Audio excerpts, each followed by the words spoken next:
प्रिय विद्यार्थी मित्रांनो, इथे काही वर्ब्सची यादी दिलेली आहेत. त्या वर्ब्सचे 4 फॉर्म्स दिलेले आहेत.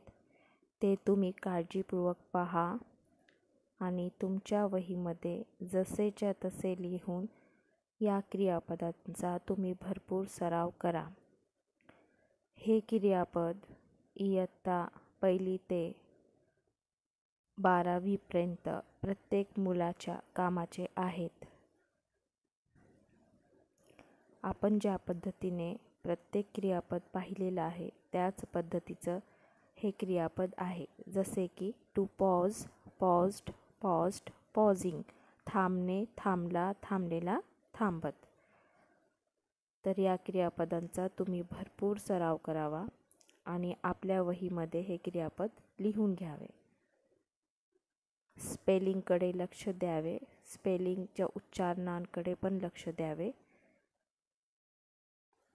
To dress, dressed, dressed, dressing. To cheer, cheered, cheered, cheering. आनंदाने जेव्हा आपण ओरडतो त्याला आपण टू चीयर म्हणतो. तर हे 100पेक्षा जास्त क्रियापद आहेत. तुम्ही त्यांचा अभ्यास करावा.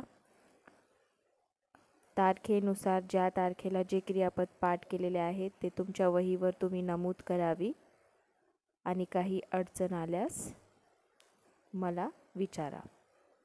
So thank you for watching. Please note down all the verbs and learn them by heart. English is very easy language. Always learn it easily.